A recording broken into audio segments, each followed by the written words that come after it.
আল্লাহর কাছে সবচেয়ে প্রিয় আমল, আল্লাহর কাছে সবচেয়ে পছন্দনীয় কাজ, সবচেয়ে আল্লাহর ভালোবাসার কাজ বান্দার, সেই কাজ, যেই ভালো কাজ, যেই ইবাদত, যে আমল বান্দা নিয়মিত করে, পরিমাণে সেটা অল্প হলেও হোক, পরিমাণে অল্প কিন্তু করে নিয়মিত, আল্লাহর কাছে আমলটা বেশি প্রিয় সেই আমলের তুলনায় যে আমল একসাথে অনেক করা হয় কিন্তু পরে আর করার কোনো খবর নেই।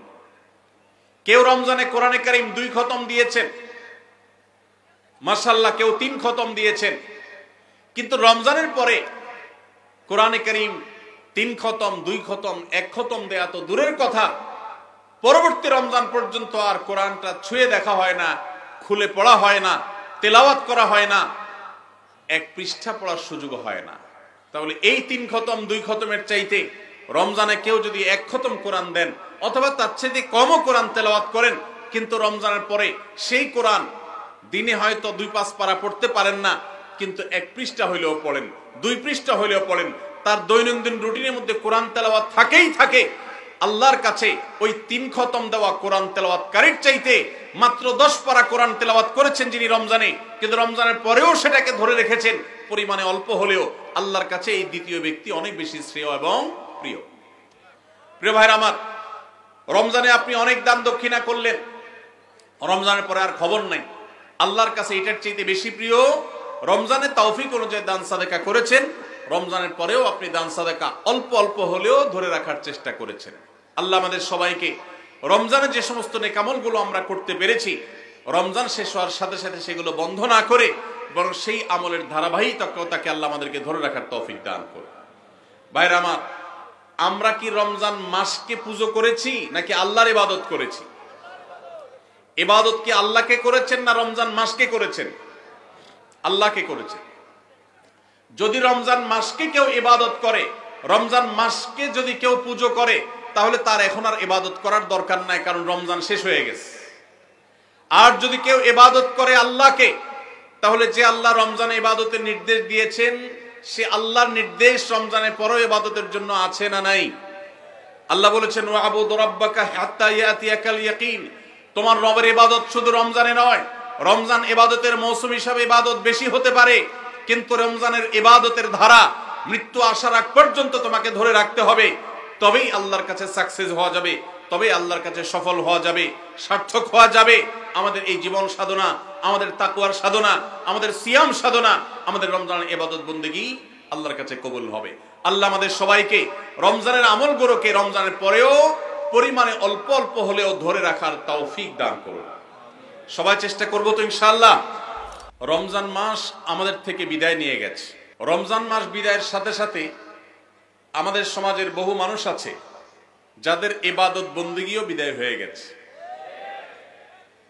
আমরা অনেকে রমজান মাস শেষ হওয়ার পর মাথার টুপিটা খুলে ভাঁজ করে এমন ভাবে রেখে দিয়েছি যেন আবার আগামী বছর রমজান আসলে সেই টুপি খুলে আমরা মাথায় দেব। আমাদের কি শুধু ইবাদত বন্দেগী রমজানেই করা দরকার, না রমজানের পরেও করতে হবে? কতদিন পর্যন্ত আমাদের ইবাদত বন্দেগী নেকামল চলা উচিত, এ সম্পর্কে কোরআনে কারীমে আল্লাহ রাব্বুল আলামিন বলেন, ওয়াবুদু রাব্বাকা হাত্তা ইয়াতিয়াকাল ইয়াকিন। তুমি তোমার রবের ইবাদত করতে থাকো। কতদিন? ঈদুল ফিতরের চাঁদ দেখার আগ পর্যন্ত। কি বলেন? ঈদুল ফিতরের চাঁদ ওঠার আগ পর্যন্ত ইবাদত করো, এরকম কিছু? আল্লাহ বলেছেন, ওয়াবুদু রাব্বাকা হাত্তা ইয়াতিয়াকাল ইয়াকিন। তোমার মৃত্যু আসার আগ পর্যন্ত তোমার রবের ইবাদত তুমি কন্টিনিউ করতে থাকো, নিয়মিত করতে থাকো, ইবাদতের ধারাকে অব্যাহত রাখো, ইবাদত থামাবে না মৃত্যু আসার আগ পর্যন্ত। ইবাদত কতদিন চলবে?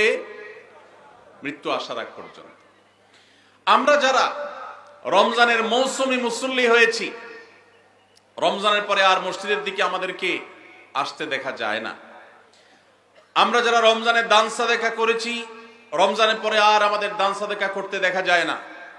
আমরা যারা রমজানে কোরআন তেলাওয়াত করেছি, তারাবির নামাজে কোরআন শ্রবণ করেছি, শুনেছি, রমজান চলে যাওয়ার পরে কোরআন আর ছুঁয়ে দেখা, স্পর্শ করার তৌফিক সুযোগ আমাদের যাদের হয় না, প্রিয় ভাইরা আমার, আমাদের জন্য অত্যন্ত ভয়াবহ একটা বার্তা আছে। সে বার্তা কি? আল্লাহ রাব্বুল আলামিন কোরআনে হাকিমে ইরশাদ করেছেন তিনি কার আমল ইবাদত কবুল করেন। আমরা যারা রমজানে প্রত্যেকে যার যার সাধ্য অনুযায়ী কম বেশি ভালো কাজ করার চেষ্টা করেছি, রমজানে রোজা রেখেছি, তারাবির নামাজ পড়েছি, কোরআন তেলাওয়াত করেছি, কোরআন তেলাওয়াত শুনেছি, দান সাদাকা করেছি, তাসবিহ তাহলিল করেছি, দোয়া করেছি, রোনাজারি করার চেষ্টা করেছি, যতটুকু তৌফিক হয়েছে ভালো কাজ করার চেষ্টা করেছি। রমজান মাসে যে সমস্ত ভালো কাজ, যে সমস্ত নেকামল আমরা করেছি, এর কোনটা আল্লাহর কাছে কবুল হয়েছে আর কোনটা হয়নি এটা বোঝার বা এটার নিশ্চিতভাবে জানার কোনো উপায় বা সিস্টেম কি আছে? নাই। কিন্তু কোরআনে কারীমের একটি আয়াত থেকে আমরা ধারণা নিতে পারি কাদের আমল ইবাদত আল্লাহর কাছে কবুল হয়েছে। আল্লাহ রাব্বুল আলামিন ইরশাদ করেছেন, ইন্নামা ইয়াতাকাব্বালুল্লাহু মিনাল মুত্তাকিন। আল্লাহ রাব্বুল আলামিন মুত্তাকিদের, আল্লাহ ভীরুদের, যাদের মধ্যে আল্লাহ ভীরুতা অর্জন হয়েছে, যাদের মধ্যে আল্লাহর ভয়ের চেতনা জাগ্রত হয়েছে, সেই চেতনা থেকে যারা আল্লাহর আদেশ নিষেধ অনুযায়ী নিজেকে পরিচালিত করে, তাকওয়া চর্চা করে, মুত্তাকিদের কাতারে যারা নিজেদেরকে শামিল করতে পারে, আল্লাহ রাব্বুল আলামিন বলেছেন আল্লাহ তাআলা তাদেরটাই কবুল করেন। অতএব যদি রমজানের পরেও আপনার মসজিদের আনাগোনা, মসজিদের আসা যাওয়া বলবৎ থাকে, অব্যাহত থাকে, রমজানের পরেও যদি আপনার কোরআন খুলে তেলাওয়াত করার সুযোগ সৌভাগ্য অর্জন হয়, রমজানের পরেও যদি আপনার মাঝে মধ্যে হলেও আল্লাহর কাছে দুহাত তুলে দোয়া করবার তৌফিক হয়, সুযোগ হয়, সামর্থ্য হয়, রমজানে অনেক বেশি দান সাদাকা করেছেন, রমজানের পরে এত বেশি পারেন না, অল্প হলেও দান সাদাকা করার চেষ্টা করেন, তাহলে আপনি আল্লাহর কাছে নিজেকে সেই সৌভাগ্যবান মানুষদের কাতারে শামিল বলে সুধারণা করতে পারেন যাদের রমজানের আমল ইবাদত আল্লাহ তাআলা কবুল করেছেন। আলহামদুলিল্লাহ। প্রিয় ভাইরা, আমাদের আমল ইবাদত কবুল হয়েছে কিনা এটা বুঝার সবচেয়ে বড় মাধ্যম হলো এটি, রমজানের পরেও যদি আমি রমজানের আমল ইবাদতের ধারাকে ধরে রাখতে পারি, অব্যাহত রাখতে পারি, সে আমলগুলো পরিমাণে ভলিউমে সেরকম করতে না পারলেও অল্প অল্প করে হলেও যদি রমজানের পরে সেগুলোকে আমরা ধরে রাখতে পারি, এখনো মসজিদে যাওয়া আসা থাকে, কোরআনের সাথে সম্পর্ক থাকে, অন্যান্য নেকামলগুলো যদি অল্প অল্প করেও করতে পারি, তাহলে এর মানে হলো এটা আলামত আল্লাহ তাআলা আমার রমজানের ইবাদত কবুল করেছেন, আমাকে মুত্তাকিদের কাতারে শামিল করেছেন। রমজানের পরে এখন গুনাহ করতে গিয়ে বুকটা কাঁপে। আল্লাহ দেখেন যে আল্লাহর ভয়ে রমজানে হারাম থেকে বেঁচে থাকার চেষ্টা করেছি, সে আল্লাহর ভয় এখনো বেঁচে থাকার চেষ্টা করি, হয়তো ততটা পারি না কিন্তু চেষ্টাটা করি, এটুকু যদি করতে পারি তাহলে এটা একটা আলামত, এটা একটা ইন্ডিকেটর যে আল্লাহ তাআলা আমাদের রমজানের আমল ইবাদত কবুল করেছেন। আল্লাহ আমাদের সবাইকে সেরকম সৌভাগ্যবান মানুষের কাতারে শামিল হওয়ার তৌফিক দান করুন। আস সুন্নাহ ফাউন্ডেশন, উম্মার স্বার্থে সুন্নাহর সাথে।